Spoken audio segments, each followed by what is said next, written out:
Hola, les habla Pablo Romero Ibáñez, su amigo pedagogo.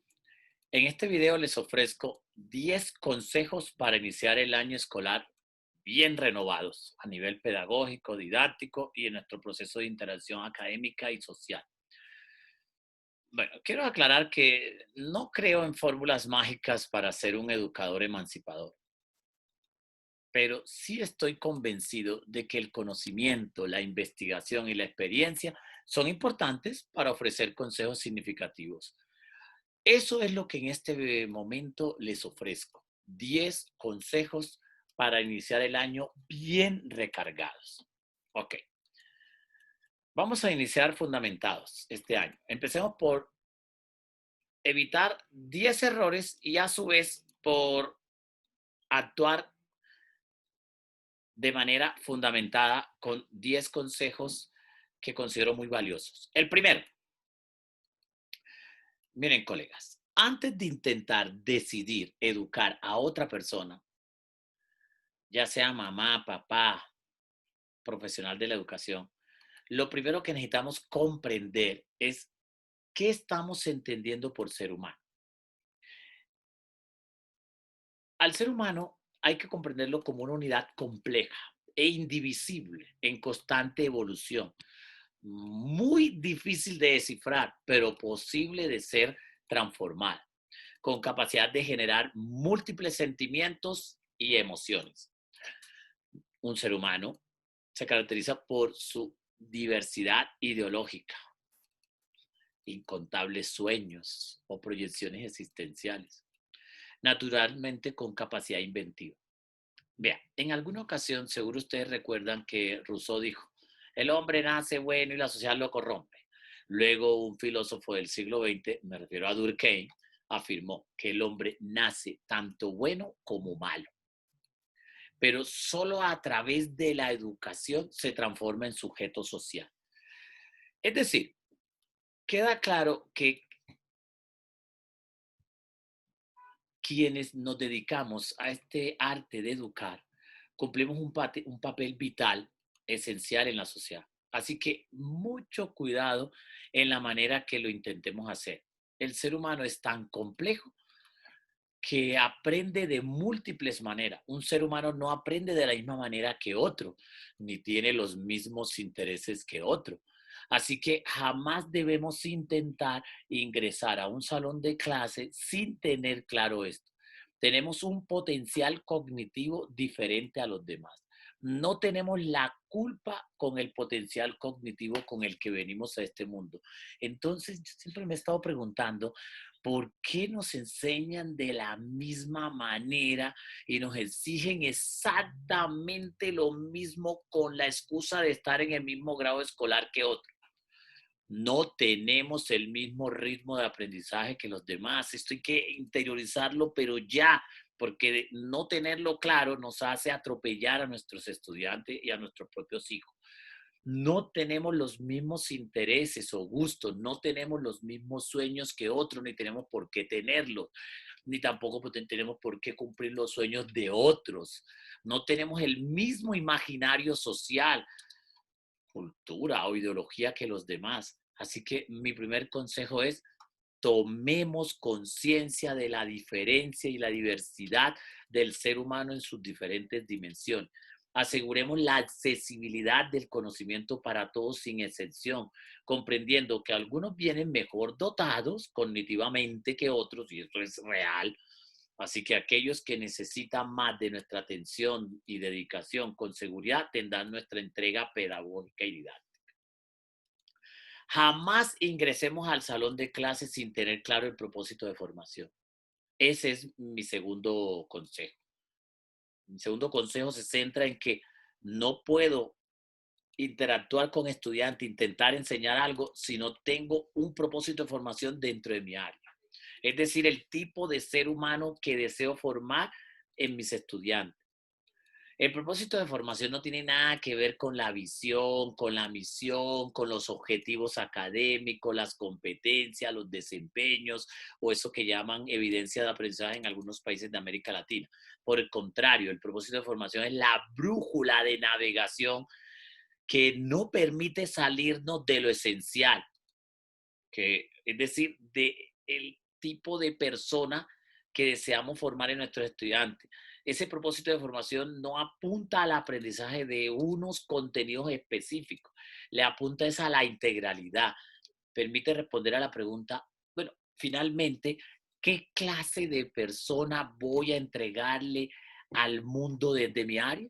Por ejemplo, en el área de educación artística, si tenemos profesores de artes visuales, danza, teatro y música, podríamos tener este propósito de formación. Formar un ser humano con una fundamentada cultura visual, cultura auditiva, cultura corporal, respetuoso del gusto estético e ideología de los demás. Eso sí, convencido de su propio gusto estético, pero no irrespeta los gustos de los demás. Así que este es mi segundo consejo, tener claro el propósito de formación antes de ingresar al salón de clase. Tercer consejo, lleguemos con la mejor actitud. Me refiero a actitud con C, porque la aptitud con P la necesitamos tener. Es decir, desde el primer día ofrezcamos nuestra mejor versión. Las niñas y niños, adolescentes y jóvenes notan muy rápidamente la energía con la que llegamos al aula de clase. Se dan cuenta si no hemos descansado ahorita en vacaciones, si tenemos múltiples problemas, por cierto, de los cuales ellos no tienen la culpa. Observan nuestro tedio, nuestro aburrimiento, nuestra pesadez, pocas ganas de trabajar, o por el contrario, pueden percibir nuestra energía, nuestras ganas de educarlos, de formarlos mejor, pueden percibir nuestro pensamiento renovado, nuestro descanso con el que hemos llegado, pero eso va a depender de la actitud con la que llegue y de la serie de estrategias, herramientas, recursos novedosos con los que he llegado. Ok, todos tenemos problemas. ¿Quién no tiene problemas? Quien les está hablando tiene problemas también. Pero nuestras niñas y niños no tienen la culpa de nuestro universo problemático. Así que este es mi tercer consejo. Lleguemos con nuestra mejor versión. Cuarto consejo. No empecemos el primer día del año dando clase. Por favor, eso sí que es un error, pero gravísimo. No hay prisa. Tenemos todo un año para interactuar con nuestros estudiantes. Entonces, ¿por qué tiene que llegar el primer día a dictar clase como un loco? Imagínate, el niño viene de un mundo de interacción social, de conocer otras representaciones culturales, de navegar por el mundo audiovisual, la internet, sus amigos, para encontrarse a un señor reaburrido a empezar a dictarle clase. Ahí nos estamos equivocando. Espero que todos los que me están escuchando y todas las colegas que me están escuchando, ni se les ocurra llegar el primer día a dar clase. No lo haga, colega. Si ya lo hizo el año pasado, no lo vuelva a hacer este año. Por favor, no lo haga. Entonces, necesitamos es llegar con actividades lúdicas. Los niños el primer día, y sobre todo si son nuevos, que acaban de ingresar a la institución educativa, llegan con terror, llegan con miedo. Los niños necesitan ser incluidos, necesitan ser tenidos en cuenta, realizar unas actividades para romper hielo, por ejemplo, como la actividad de las 10 pistas, ¿verdad? O sea que este día es el día de la integración, es la idea el día del juego, es el día de la amistad. Igual pasa con los profesores, nuestros colegas nuevos que acaban de llegar a un colegio, qué mal se sienten en esa sala de profesores, todo el mundo integrado, todo el mundo hablando, y él como es el nuevo allá, como un moco allá en una esquina. No, es triste. No permitamos nunca eso, colega. Siempre que llegue alguien nuevo, llámese estudiante, profesor, padre de familia, hagámoslo sentir en familia y también personal de servicio general. Hagámoslo sentir como si llevara 20 años en nuestra institución educativa. Así que ese primer día dejen tanto afán de dar clase y vamos a integrarnos. Para eso existen numerosos programas, numerosa literatura para el respecto. En mi libro o en mi obra, Cómo liberarse de una educación equivocada, y hay una serie de herramientas e instrumentos del cual pueden apoyarse. Voy para mi quinto consejo. Después de habernos integrado y haber iniciado un ambiente y clima agradable de estudio y de trabajo, estamos listos para realizar un ejercicio de diagnóstico con nuestros estudiantes. Además de la información que nuestra institución educativa nos ha ofrecido, necesitamos que el colega del año pasado nos ofrezca esa valiosa información. Me estoy refiriendo a que me dieron la dirección de grupo de grado quinto. Yo necesito que quien fue director de grupo de esos niños en grado cuarto me dé un valioso diagnóstico al respecto. Además, yo debo aplicar mi propio diagnóstico para conocerlo. Conocimiento es poder. A mí no me vienen con ese cuentico de que por ahí escuché que un conferencista, que en un sitio, que en un libro dijeron que a los docentes no hay que darles esa información de los estudiantes porque la utilizan más bien es para hacerle daño al estudiante. Eso es ridículo, eso que he escuchado.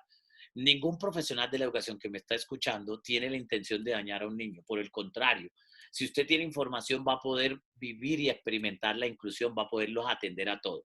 Bueno, en todas las profesiones hay personas con problemas de salud mental, pero no por ello vamos a juzgar a todo el magisterio, ¿no? Quien se hace educador es porque quiere construir una mejor sociedad, quiere formar a nuestros niños y niñas. Entonces necesitamos darle información porque la información es poder.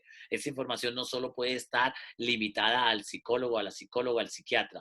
Nosotros, los educadores, somos profesionales de la educación, por lo tanto necesitamos tener información para desarrollar muy bien nuestra planeación académica con conocimiento y no con los ojos vendados. Sexto consejo. El diagnóstico va a permitir afinar nuestro plan de estudio del año. Usted no puede empezar el año sin plan de estudio, es decir, sin una estructura curricular fundamental. Mucho menos usted puede empezar el año sin entregarle al estudiante lo que vamos a ver todo el año. ¿Qué es eso de que todo es sorpresa? Tranquilo, muchachos, en la próxima clase ustedes se van a enterar qué vamos a ver. Sorpresa, sorpresa. El acto de educar no es un acto de sorpresa, que de vez en cuando tendremos sorpresa, pues eso es otra cosa, pero eso de dar sorpresas todos los días suena a improvisación. Es decir, si nuestros estudiantes tienen acceso a la información a tiempo, a la información que voy a trabajar con ellos durante todo el año o a lo que llaman algunos contextos educativos competencias, desempeño, llámelo estándares, llámelo indicadores de desempeño y sus respectivos contenidos. Si un estudiante tiene acceso a esa información desde el principio del año, va a poder desempeñarse mucho mejor a que si no tiene acceso a esa información. Así que nada de profesores con la excusa de que él es el que tiene el poder del conocimiento. Eso era en otros contextos pasados. Ahora no. Hoy necesitamos que el estudiante tenga la misma información que yo les voy a dar durante todo el año, la tenga desde el principio del año. Ok. Conozco cientos de instituciones educativas que dejan por fuera la voz del estudiante. La, y sin la voz de ellos no debería existir ningún sistema educativo. De ahí la importancia de que en el diagnóstico se le pregunte al estudiante sobre sus intereses, sobre aquello que le gustaría profundizar este año en nuestra área, para tenerlo en cuenta en la consolidación de nuestro plan de estudio. Por eso es que después del diagnóstico es que le entregamos ya formalmente el plan de estudio con nuestros aportes y con los aportes de nuestros estudiantes. Listo. Consejo número 7. Ahora sí, ya estamos listos para nuestra primera clase, que debe centrarse en una interacción amable, seductora, enamoradora, una interacción entre los estudiantes y naturalmente los estudiantes con nosotros. Es decir, vamos a aguantarnos las ganas de enseñar e vamos más bien a indagar por sus presaberes. Vamos a tener en cuenta sus inquietudes. Vamos a crear un ambiente lúdico en el que el juego esté presente, en el que la pregunta sea la protagonista, en el que la voz del estudiante esté como eje central y no que todavía en pleno siglo XXI llega el profesor a bla, bla, bla, bla, bla, tirar un discurso, el estudiante anotar, tomar nota y luego devolver esa papa para que se la devuelvan completica. No, a ver, no, por ahí no es el rollo. Mira, a niñas adolescentes y jóvenes les encanta, y lo sé por experiencia, eh, les encanta que el profesor llegue con una historia, con una anécdota, con un cuento, con una historia de vida, una reflexión. Y además de las preguntas para los presaberes. Eso es lo primero que debe estar presente al inicio de un proceso de enseñanza-aprendizaje. Pero no es que usted llega de una vez, bueno, hoy vamos a ver la célula. ¿Qué es una célula? Tipos de células, características de la célula. A ver, no veo a nadie anotando en su cuaderno. Miren que esto lo voy a evaluar. Eso quedó atrás, ya no más. No queremos más profesores de esos en el aula de clase. Por favor, ya no más. Eso nos hizo demasiado daño y sigue haciendo demasiado daño para quien tiene esas prácticas ancestrales paleolíticas neandertales. Entonces, yo me acuerdo que mis estudiantes cuando me veían llegar, corrí y me decían, profe, ¿hoy qué nos trae? Un cuento, una adivinanza, un juego, eran encantados, salían corriendo y lo que esperaban era eso. Sabían que ese inicio de la clase era excitante. Jamás se me olvida una adivinanza que les encantaba mucho. Bueno, de las que más le gustó, de todas las cientos de adivinanzas y cuentos que les llevaba, una de las adivinanzas que más le gustó fue esta. ¿Qué será tablón sobre tablón, ventana sobre tablón, lucero sobre ventana, monte sobre lucero, pasajero sobre monte? Entonces yo decía, uy, profe, es complicado, denos una pista. Después de un par de minutos les decía, bueno, listo, está bien, les voy a dar una pista. La única pista que les daba era que les contaba la misma adivinanza a nivel corporal y ahí sí la adivinaban de inmediato. Les decía, ¿qué será tablón sobre tablón, ventana sobre tablón, lucero sobre ventana, monte sobre lucero, pasajero sobre monte? Bueno, yo tengo poquito monte. Ellos de inmediato decían, claro, el piojo, profe. Bueno, ¿qué pasa? Que después de esta experiencia llega el momento de plantear preguntas, pero no preguntas en desorden. Es decir, usted no puede llegar planteando preguntas literales, preguntas analíticas de inicio, porque, a ver, lo que hace es que saca corriendo a sus estudiantes. No, las primeras preguntas deben ser seductoras, entonces hay que plantear preguntas para interesar, preguntas de opinión, preguntas de tipo diagnóstico, preguntas valorativas. Y luego cuando usted tome carretera, agarre vía en el desarrollo de su clase, ahí sí haga preguntas literales, preguntas analíticas, preguntas hipotéticas, preguntas interpretativas, preguntas metacognitivas, preguntas de aplicación, preguntas para preguntarle al estudiante para que le haga sus propias preguntas, preguntas de conclusión, etcétera. ¿Ven? Ok. Octavo consejo. Mi consejo número 8 es que más allá del modelo pedagógico que usted tenga, de la perspectiva educativa o enfoque pedagógico, hay que evitar dictar y dictar clases interminables. Niñas, niños, adolescentes y jóvenes de hoy son eminentemente visuales y audiovisuales. Y lo más complejo del asunto es que por lo general no quieren leer, estudiar lo que es impuesto. Yo no voy a venir ahora con el cuento que los niños de hoy no quieren leer, los jóvenes de hoy. Eso no es cierto. ¿Qué es eso? ¿Quién plantea semejantes estudios tan arbitrarios? Numerosas investigaciones han demostrado que los jóvenes de hoy sí leen, pero no leen como leíamos nosotros en nuestra infancia. No leen aquello que se les impone y no leen aquello que no le notan sentido de por qué leerlo. El joven de hoy lee lo que les interesa. Entonces necesitamos trabajar fuertemente el interés. ¿Y cómo se captura el interés? Creando necesidad. Vamos a crearle necesidad a nuestros estudiantes y llega el interés. Ok, entonces, ya saben, vamos a evitar largos dictados o discursos monótonos. Eso no lo vamos a hacer este año ni los años siguientes. Eso queda atrás. Eso para nada les atrae. Incluso por más atractivo que sea el tema o interesante, eso no les gusta.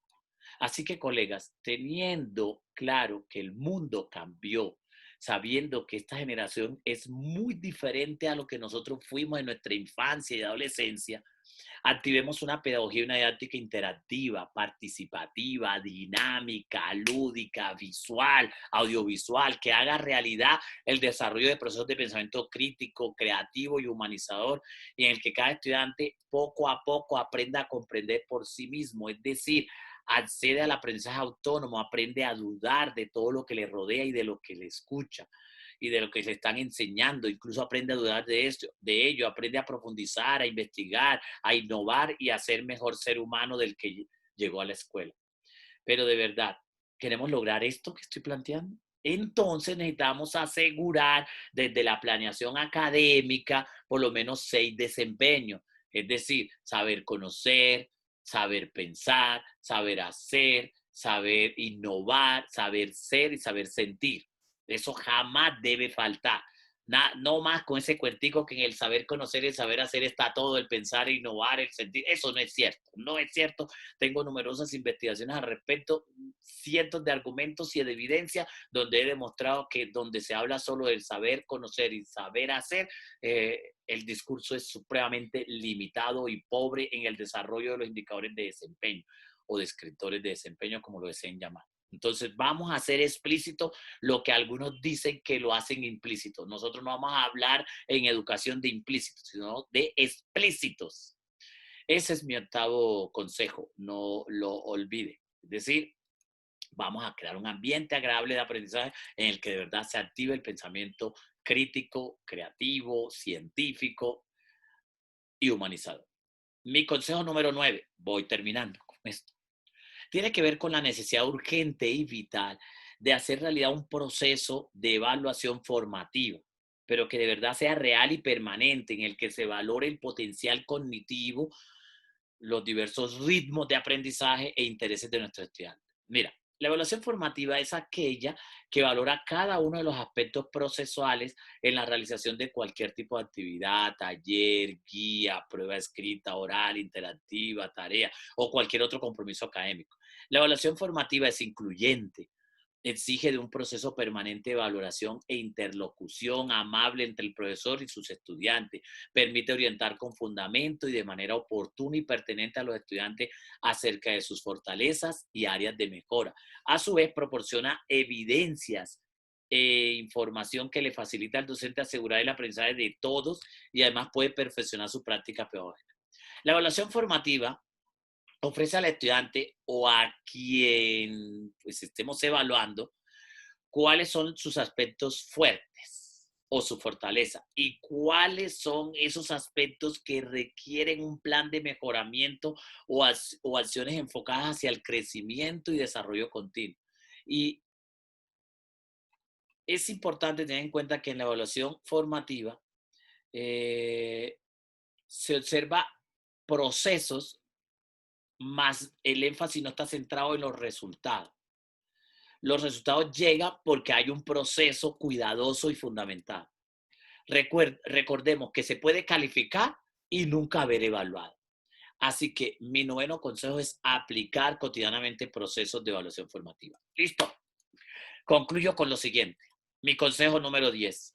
Son muchos, quiero recordar, son muchos más los consejos que voy a seguir ofreciendo en mi canal, que voy a compartir con ustedes. Pero hasta aquí vamos a dejarlo en 10 consejos que pienso que está bien por el día de hoy.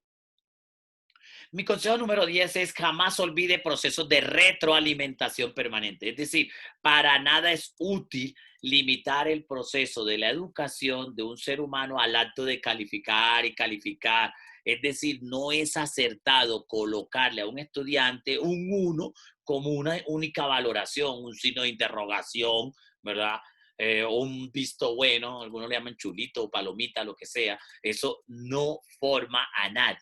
Incluso al que le ponen el visto bueno, le hemos preguntado que por qué cree que sacó 5 y encontramos en una investigación que hicimos que un 70% de los consultados que habían sacado 5 sobre 5 no sabían por qué habían sacado 5 sobre 5, solo que estaban celebrando y estaban felices. Terrible, mucho menos va a tener conciencia metacognitiva un estudiante que le ponen un 1 y no le hacen ninguna valoración. Por eso la retroalimentación es esencial. A un estudiante es importante escribirle qué es correcto y por qué es correcto, y felicitarle, animarlo y, decir, y aclararle qué no es correcto y cómo lo puede mejorar y ofrecerle algunos ejemplos e invitarlo a que lo vuelvan a presentar. Recuerden, aquí debajo de este video pueden suscribirse de manera gratuita a mi canal para que reciban de manera inmediata aportes pedagógicos y didácticos.